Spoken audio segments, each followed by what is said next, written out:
In this episode, I'll give you a crash course on how to use common commands for getting around the file system, reviewing running processes, looking at disk utilization, and editing files.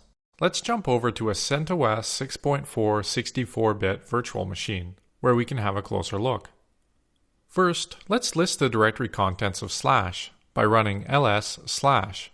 This will show us the root directory structure, which should look familiar after reviewing the file system hierarchy standard covered in episode 12.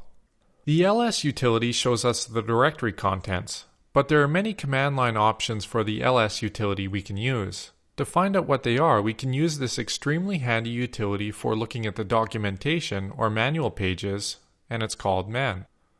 So we can run the man command and then the utility name that we want to review the manual page for. For example, let's run man ls to review the manual page for the ls utility.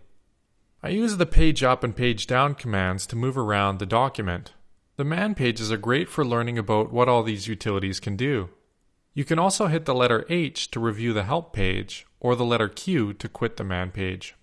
So we already know about the ls and man commands. There is also a command to show us the directory we are currently in. It is called pwd, which stands for Print Working Directory. After running it, you will see it outputs the directory we are currently in. We can change directories by using the cd command, which stands for Change Directory. So we are currently in the / directory. We can just type cd without any destination, and it will put us into the home directory for the currently logged in user, in this case root. We can verify this by running pwd again. We can also run the cd command with a destination, something like cd/root, and then run pwd just to verify it worked. What else? Well, I like to know general things about a system I'm on, like what mounts it has and what processes are running. Let's look at the top command, which will display the currently running tasks or processes. Let's take a look by running top. This will tell us things like the uptime of the system, how many users are logged in, what the load is on the system, along with the CPU and memory usage. Then down here, you'll see a list of processes using the CPU.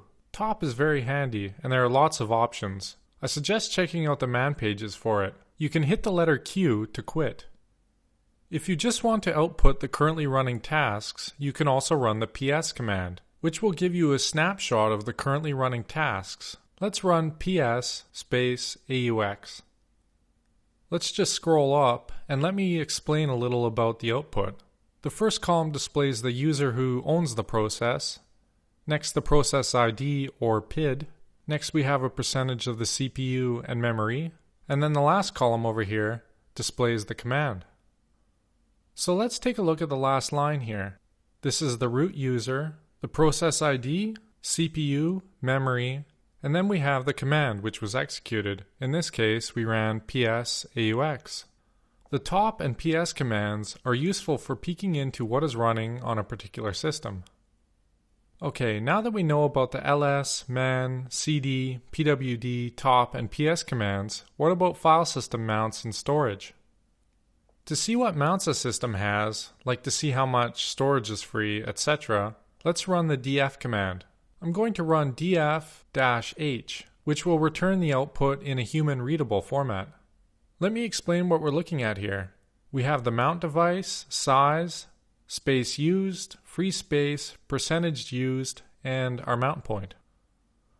Let's take the second to last line for example. The device /dev SDA1 is 485 megabytes large. We are using 32 megabytes with 429 free, giving us a utilization of 7%, and it's mounted at /boot. This is great for mount points, but what about directories? The du command is useful for getting a handle on what a particular directory is using, space-wise. Let's run du-hs/user.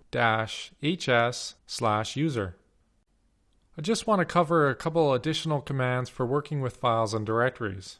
First, let's cd to root's home directory. We can do this by running cd or cd/root. Then let's list the files by running ls. Okay, looks like there are 3 files in here. We can use the cp command to copy files. Let's run cp anaconda-ks.config, and we're going to copy it to anaconda-ks-new.config. Let's run ls again to verify that it indeed created a copy. Cool, looks like it worked. You might have noticed something strange happening when I entered that copy command, like the text almost appeared instantly, or that I'm a really fast typist. There is a great feature called command line completion or tab completion. It works by typing the first couple letters of a command, file, or directory you are looking for. For example, let's type cp again. Then I'll type the first couple letters of the install.log file, and then I'll hit the tab key. Notice how it auto-completes the word? This can be really handy for completing commands and working with files. There is a great Wikipedia page on command line completion, which you should definitely check out. I have linked it in the episode notes below. Okay, now that we know about copying files with the cp command, and about tab completion, let's see how we move files. Let's move our newly created anaconda ks new.config file to a file called testing.config. Let's run mv anaconda ks new testing.cfg. So you can think of these like origin and destination names. Then let's run ls again to verify our changes. Yes, looked like it worked. What about removing files? Well, we can use the rm command for that. Let's type rm te and then hit tab. Notice how it tab completes for us? We are prompted asking if we really want to delete this file. Let's hit the letter Y for yes, we want to remove it. You can also make and remove directories by running the commands mkdir and rmdir. Let's try an example. Let's run ls so that we get an idea of what's in this directory. Okay, let's run mkdir testing. Then run ls again. Cool, looks like we created the directory. I'll just cd an ls in here so that we know what it looks like. Okay, we can remove directories too. Let's run rmdir testing, then ls, and it's gone. One interesting thing to note is that this only works on empty directories. You would have to run something like rm-rf testing if the directory had anything in it. rm-rf is dangerous since you can wipe out system bits easily, so be careful. This pretty much covers everything except working with files.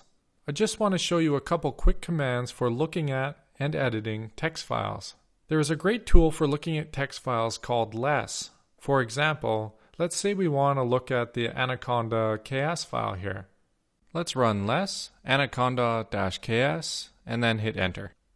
You will notice that we can use the same commands as the man page viewer earlier. So page up and page down moves us around.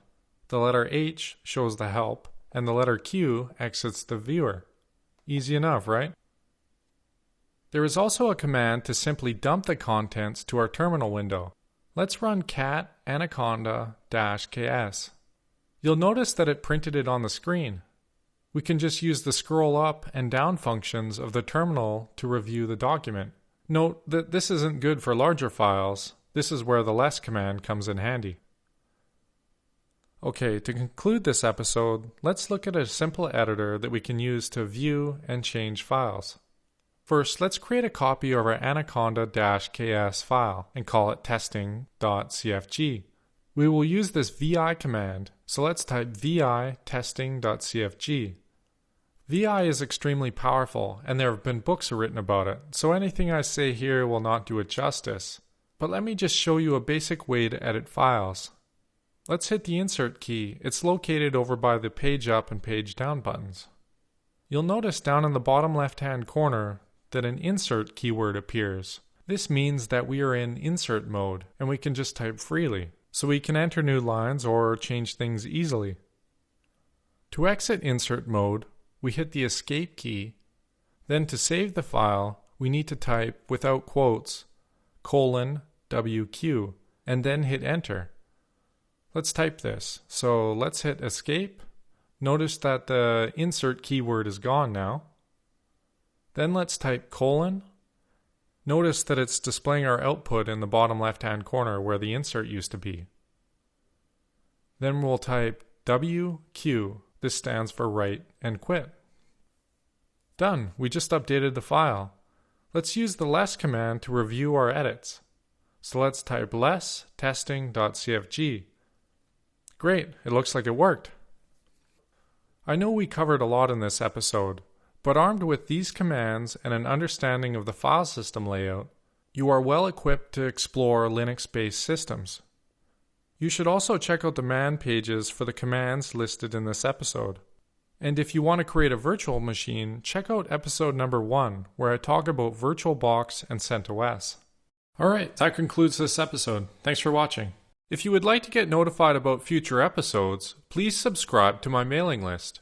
You can do this by going to the Get Notified link in the header and entering your email address. Have questions, comments, or concerns about this episode? What about episode ideas? I'd love to hear your feedback, either good or bad.